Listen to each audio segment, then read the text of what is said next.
بسم اللہ الرحمن الرحیم۔ السلام علیکم میرے پیارے دوستوں، اگر آپ نے ابھی تک کے میرے چینل کو سبسکرائب نہیں کیا ہے تو پلیز میرے چینل کو سبسکرائب کر لیجئے اور بیل کا بٹن دبا دیجئے، جس سے میری آنے والی ہر نئی ویڈیو پہلے آپ تک کے پہنچے۔ آج ہم بات کریں گے ہمارے پیارے نبی صلی اللہ علیہ وسلم کی پیاری زندگی مبارک کے بارے میں۔ دوستو، آپ سبھی ایک بار درود شریف پڑھ لیجئے۔ نبی کریم صلی اللہ علیہ وسلم کا حلیہ مبارک۔ نبی کریم صلی اللہ علیہ وسلم نہ زیادہ لمبے تھے اور نہ زیادہ پشت تھے، آپ میانہ قد کے تھے۔ سر بڑا تھا، داڑھی کے بال مبارک گھنے تھے۔ آپ صلی اللہ علیہ وسلم کے سر مبارک اور داڑھی مبارک میں گنتی کے تقریباً 20 یا 25 بال سفید تھے۔ چہرہ نور سے نہایت خوبصورت اور نورانی تھا۔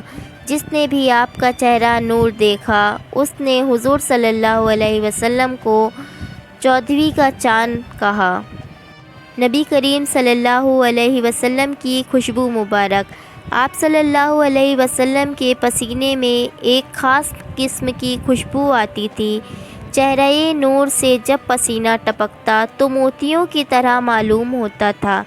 حضرت انیس رضی اللہ تعالی عنہ فرماتے ہیں کہ ہم نے مشک اور عطر میں بھی اتنی خوشبو نہیں سونگھی جتنی کہ آپ کے بدن سے آتی تھی۔ مہر نبوت صلی اللہ علیہ وسلم۔ نبی کریم صلی اللہ علیہ وسلم کے دونوں شانوں کے درمیان دائیں شانے کے قریب مہر نبوت تھی۔ صحیح مسلم میں ہے کہ حضور اکرم صلی اللہ علیہ وسلم کے دونوں شانوں کے درمیان ایک سرخ گوشت کا ٹکڑا کبوتر کے انڈے کے مانند تھا۔ یہ مہر نبوت آپ صلی اللہ علیہ وسلم کی خاص نشانی تھی، جس کا ذکر انبیاء اکرام کی بشارتوں میں تھا۔ علماء بنی اسرائیل اس علامت کو دیکھ کر پہچان لیتے تھے کہ حضور پر نور آپ صلی اللہ علیہ وسلم نبی آخری الزمان ہیں۔ گویا یہ مہر نبوت آپ کے لیے خدا کی جانب سے اللہ تعالیٰ کی مہر اور سندھی تھا۔ نبی اکرم صلی اللہ علیہ وسلم کے سر کے بال اور آنکھیں۔ آپ صلی اللہ علیہ وسلم کے سر کے بال اکثر مونڈے تک اور کبھی نرم گوشت تک لٹکتے رہتے تھے۔ بالوں میں کنگھی بھی کرتے تھے اور آنکھوں میں سرما بھی ڈالتے تھے۔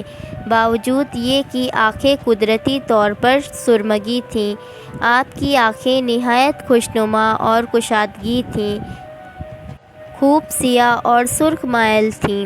آپ صلی اللہ علیہ وسلم کا سینہ مبارک اور دونوں قدم۔ نبی کریم صلی اللہ علیہ وسلم کے سینے سے لے کر ناف تک کے ایک نہایت خوبصورت باریک خط تھا۔ دونوں بازو قد میں پرگوشت تھے۔ نبی کریم صلی اللہ علیہ وسلم جب چلتے تو ایسا معلوم ہوتا تھا کہ پاؤں جما کر اٹھاتے ہیں اور اوپر سے نیچے کی طرف جا رہے ہیں۔ آپ صلی اللہ علیہ وسلم کی داڑھی مبارک۔ نبی کریم صلی اللہ علیہ وسلم کی داڑھی مبارک گھنی تھی اور مونچھیں کترواتے رہتے تھے۔ داڑھی کے بال جب زیادہ ہو جاتے تو ان کو بھی کتروا دیتے تھے، کیونکہ صورت بدنما معلوم نہ ہو۔ کیونکہ داڑھی تمام انبیاءوں اور مرسلین کی سنت تھی۔ داڑھی صرف سنت محمد اور تارک اسلام ہی نہیں بلکہ تمام پیغمبروں کی سنت ہے، جیسا کہ حدیث میں آیا ہے، یعنی داڑھی تمام انبیاءوں اور مرسلین کی سنت ہے۔ آپ صلی اللہ علیہ وسلم کے اعلیٰ اخلاق۔ نبی کریم صلی اللہ علیہ وسلم لوگوں میں سب سے زیادہ تحمل مزاج کے تھے۔ آپ کا تحمل اور صبر برداشت کرنا ہمیشہ غصے کے غالب رہتا تھا، اور اگر کوئی نادان آپ کو غصہ دلانے کی کوشش کرتا تو ہمیشہ آپ کا صبر اور برداشت کرنا اس کی نادانی پر غالب رہتا تھا۔ نبی کریم صلی اللہ علیہ وسلم کی بہادری۔ حضرت ابن عمر رضی اللہ تعالی عنہ نے فرمایا کہ میں نے رسول اللہ صلی اللہ علیہ وسلم سے بڑھ کر نہ کوئی بہادر دیکھا اور نہ مضبوط دیکھا اور نہ فیض دیکھا اور نہ دوسرے اخلاق کے اعتبار سے پسندیدہ دیکھا۔ ہم جنگ بدر کے دن رسول اللہ صلی اللہ علیہ وسلم کی آڑ میں پناہ لیتے تھے اور بڑا بہادر وہ شخص سمجھا جاتا تھا جو میدان جنگ میں آپ صلی اللہ علیہ وسلم سے نزدیک رہتا تھا، جبکہ آپ صلی اللہ علیہ وسلم دشمن کے قریب رہتے تھے، کیونکہ اس صورت میں اس شخص کو بھی دشمن کے قریب رہنا پڑتا تھا۔ نبی کریم صلی اللہ علیہ وسلم کی شقاوت۔ آپ صلی اللہ علیہ وسلم سب سے زیادہ سخی تھے۔ آپ کے پاس دینار اور درہم نہ رہتا تھا، اور اگر بچ جاتا تھا تو کسی ایسے شخص کو عطا فرماتے جو محتاج ہو۔ یکایک رات ہو رہی ہو تو آپ اپنے مکان میں تشریف نہ لاتے جب تک کہ بچے ہوئے کو کسی محتاج کو نہ دے دیں۔ نبی کریم صلی اللہ علیہ وسلم کی کھانے کی عادت مبارک۔ کبھی کبھی بھوک کے مارے اپنے پیٹ پر پتھر باندھ لیا کرتے تھے، جو موجود ہوتا وہ تناول فرماتے تھے اور جو پاتے اس کو نہ ہٹاتے تھے، اور حلال کھانے سے تکلیف نہ فرماتے تھے، اور اگر کھجور میسر ہو جاتی تو اس کو ہی نوش فرما لیا کرتے تھے، اور اگر بھنا ہوا گوشت ملتا تو وہی کھا لیتے، اور اگر روٹی گیہوں یا جو کی ملتی تو اسی کو کھا لیتے تھے، اگر دودھ میسر ہو جاتا تو اسی کو پی کر لیتے تھے، اور اگر خربوز اور تر کھجوری ملتی تو اسی کو کھا لیا کرتے تھے۔ مریض کی عیادت۔ نبی کریم صلی اللہ علیہ وسلم مریض کی عیادت فرماتے اور مریض کو تسلی کے کلمات ارشاد فرماتے، اور عام طور پر یہ جملہ ارشاد فرماتے: لباسا طہور انشاءاللہ۔ ترجمہ: کوئی بات نہیں، یہ بیماری انشاءاللہ گناہوں کا کفارہ بنے گی۔ آپ صلی اللہ علیہ وسلم کے اخلاق کا یہ حال تھا کہ مدینہ منور کے آخری کنارے پر بھی کوئی بیمار کیوں نہ ہو، آپ اس کی عیادت فرمایا کرتے تھے۔ آپ صلی اللہ علیہ وسلم جنازے کے ہمراہ تشریف لے جاتے۔ نبی کریم صلی اللہ علیہ وسلم جنازے کے ساتھ تشریف لے جاتے اور میت کو دفن کرنے کے بعد لوگوں کو تھوڑی دیر بعد نصیحت فرماتے، جس میں قبر اور آخرت کی باتیں فرماتے۔ اس کے بعد میت کے حق میں سوال و جواب میں آسانی کے لیے دعا فرماتے۔ آپ صلی اللہ علیہ وسلم مذاق میں بھی جھوٹ نہیں بولتے۔ نبی کریم صلی اللہ علیہ وسلم مذاق میں بھی جھوٹ نہیں بولتے تھے۔ آپ جو بھی مذاق کرتے وہ حقیقتی ہوتی تھی۔ آپ نے ایسے شخص کو جنت کے بیچوں بیچ گھر دلوانے کی خوشخبری سنائی جو مذاق میں بھی جھوٹ نہ بولتا ہو۔ نبی کریم صلی اللہ علیہ وسلم گھر کے کام خود کیا کرتے تھے۔ نبی کریم صلی اللہ علیہ وسلم گھر کے کام کاج خود کیا کرتے تھے۔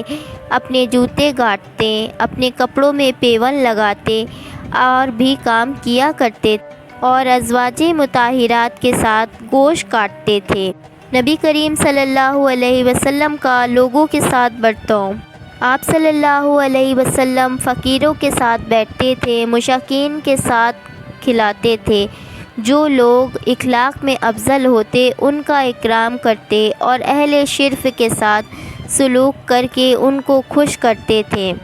نبی کریم صلی اللہ علیہ وسلم کی گفتگو اور ہنسی۔ آپ صلی اللہ علیہ وسلم سب سے زیادہ فصیح اور شرعی تقریر تھے اور فرماتے ہیں کہ میں زیادہ فصیح ہوں، اور جنت کے لوگ جنت میں محمد صلی اللہ علیہ وسلم کی بولی میں گفتگو کریں گے، اور آپ کو کم سخت نرم گفتار تھے۔ جب بولتے تو بہت ہی کلام نہ فرماتے۔ آپ کی تقریر پروے موتیوں کی سی لڑی تھی۔ حضرت عائشہ رضی اللہ تعالی عنہا فرماتی ہیں کہ آپ صلی اللہ علیہ وسلم تمہاری طرح زیادہ گفتگو نہ فرماتے تھے۔ آپ کا کلام مختصر سا ہوتا تھا اور تم کس قدر اس کو پھیلاتے ہو۔ زبان کو قابو میں رکھنا۔ آپ صلی اللہ علیہ وسلم صحابہ اکرام رضی اللہ تعالی عنہ سے فرماتے ہیں، گفتگو کرتے وقت اپنی زبان کو قابو میں رکھو، کیونکہ زبان کی بے باکیاں اعمال حسنہ کو بے وزن اور بے نور کر دیتی ہیں۔ آپ صلی اللہ علیہ وسلم ہمیشہ سنجیدہ اور بامقصد گفتگو کرتے۔ آپ صلی اللہ علیہ وسلم کی گفتگو متانت و سنجیدگی کے اعلیٰ نمونہ تھی۔ گفتگو کے سلسلے میں آپ کا سوال تھا کہ اچھی گفتگو کرو ورنہ خاموش رہو، لوگوں سے اچھی بات کہو۔ آپ صلی اللہ علیہ وسلم ہمیشہ سنجیدہ اور بامقصد گفتگو فرماتے تھے اور اسی کی لوگوں کو تلقین فرماتے تھے۔ نبی کریم صلی اللہ علیہ وسلم کا لہجہ مبارک۔ آپ صلی اللہ علیہ وسلم کا لہجہ دھیما ہوتا، جس میں محبت و الفت، رحمت و شفقت کی حلاوت شیرینی سی ہوتی۔ دوست تو دوست، دشمن بھی آپ کی بات سننے کے بعد کاٹنے کی ضرورت نہ کرتا، مخاطب کو پورے الفاظ سے گفتگو کرنے کا موقع دیتے اور پوری توجہ سے گفتگو سنتے اور پھر اطمینان سے اس کے سوال کا جواب دیتے، مختصر الفاظ سے اعتراض کرتے تاکہ سننے والا اکتا نہ جائے۔ آپ صلی اللہ علیہ وسلم کے اخلاق قرآن میں۔ حضرت شعد بن رضی اللہ تعالیٰ عنہ فرماتے ہیں کہ میں حضرت عائشہ صادقہ رضی اللہ تعالیٰ عنہما کے پاس گیا۔ میں نے پوچھا آپ صلی اللہ علیہ وسلم کے اخلاق کیسے تھے؟ حضرت عائشہ رضی اللہ تعالیٰ عنہ نے فرمایا کیا آپ قرآن نہیں پڑھتے؟ میں نے کہا جی ہاں پڑھتا ہوں۔ حضرت عائشہ صادقہ رضی اللہ تعالیٰ عنہ نے فرمایا آپ صلی اللہ علیہ وسلم کے اخلاق ہی تو قرآن میں ہیں۔ اللہ تعالیٰ مکرم اخلاق کو پسند کرتے ہیں۔ حضرت ابو ہریرہ رضی اللہ تعالیٰ عنہ نے آپ صلی اللہ علیہ وسلم سے پوچھا اے اللہ کے رسول صلی اللہ علیہ وسلم، کیا اللہ پاک مکرم اخلاق کو پسند کرتے ہیں؟ آپ صلی اللہ علیہ وسلم نے فرمایا قسم ہے اس ذات کی جس کے قبضے قدرت میں میری جان ہے، جنت میں خوش اخلاق کے سوا کوئی اور داخل نہیں ہوگا۔ نبی کریم صلی اللہ علیہ وسلم کی ٹوپی مبارک۔ نبی پاک صلی اللہ علیہ وسلم کی ٹوپی مبارک سر سے چمٹی ہوئی ہوتی تھی اور اونچی ٹوپی کبھی استعمال نہیں فرمایا کرتے تھے۔ ابو کبشہ انماری سے مروی ہے، صحابہ اکرام کی ٹوپیاں چپٹی سر سے لگی ہوئی ہوتی تھیں، اونچی نہیں ہوتی تھیں۔ نبی کریم صلی اللہ علیہ وسلم کا امامہ مبارک۔ آپ حضرت صلی اللہ علیہ وسلم امامے کے نیچے ٹوپی کا التزام رکھتے تھے۔ فرماتے ہیں کہ ہم میں اور مشرکین میں بھی فرق ہے کہ ہم ٹوپیوں پر امامہ نہیں باندھتے ہیں۔ حضور صلی اللہ علیہ وسلم جب امامہ باندھتے تو اس کا شملہ دو شانوں کے درمیان لٹکا دیتے اور کبھی دائیں جانب اور کبھی بائیں جانب ڈال لیتے تھے اور کبھی تھوڑی کے نیچے لپیٹ لیتے۔ نبی کریم صلی اللہ علیہ وسلم کا بیٹے کی وفات پر۔ حضرت انیس بن مالک رضی اللہ تعالیٰ عنہ فرماتے ہیں کہ جب نبی کریم صلی اللہ علیہ وسلم کے بیٹے ابراہیم کا انتقال ہوا تو آپ کی آنکھوں سے آنسو بہہ رہے تھے اور زبان سے جملہ ارشاد ہوا تھا آنکھیں رو رہی ہیں اور دل غمزدہ ہے اور ہم صرف وہی بات کہتے ہیں جس سے ہمارا رب راضی ہوتا ہے، اے ابراہیم تیری جدائی پر ہم غمزدہ ہیں۔ نبی کریم صلی اللہ علیہ وسلم کا شکر۔ حضرت انیس بن عوف فرماتے ہیں کہ ایک بار نبی کریم صلی اللہ علیہ وسلم نے اتنا لمبا سجدہ کیا کہ میرا خیال ہونے لگا کہ آپ صلی اللہ علیہ وسلم کی روح پرواز کر گئی ہے۔ میں قریب گیا تو آپ صلی اللہ علیہ وسلم سر مبارک سجدے سے اٹھایا تو میں نے پوچھا اتنا لمبا سجدہ؟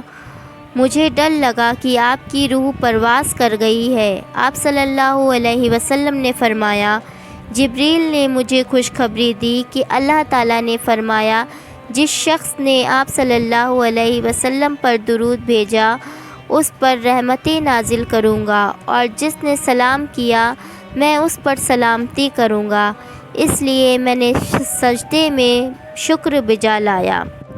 نبی کریم صلی اللہ علیہ وسلم کا فاقہ۔ حضرت عائشہ رضی اللہ تعالیٰ عنہ بیان کرتی ہیں کہ آپ صلی اللہ علیہ وسلم نے کبھی بھی بھرپیٹ کھانا نہیں کھایا اور اکثر فاقہ پر فاقے کیے جاتے تھے۔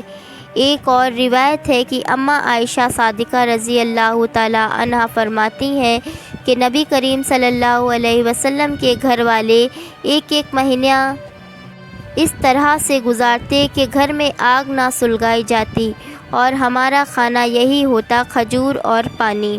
آپ صلی اللہ علیہ وسلم کسی کی برائی نہیں سنتے تھے۔ آپ صلی اللہ علیہ وسلم کسی کی برائی اور عیب میں شامل نہیں ہوتے تھے۔ دوستوں سے فرماتے، میرے پاس کسی کی شکایت نہ کرو، میں چاہتا ہوں کہ جب دنیا سے جاؤں تو میرا دل سب سے طرف سے صاف ہو۔ آپ صلی اللہ علیہ وسلم کی مسکراہٹ مبارک۔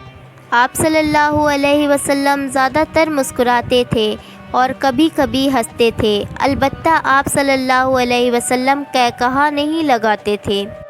بیدار کے بعد کا عمل۔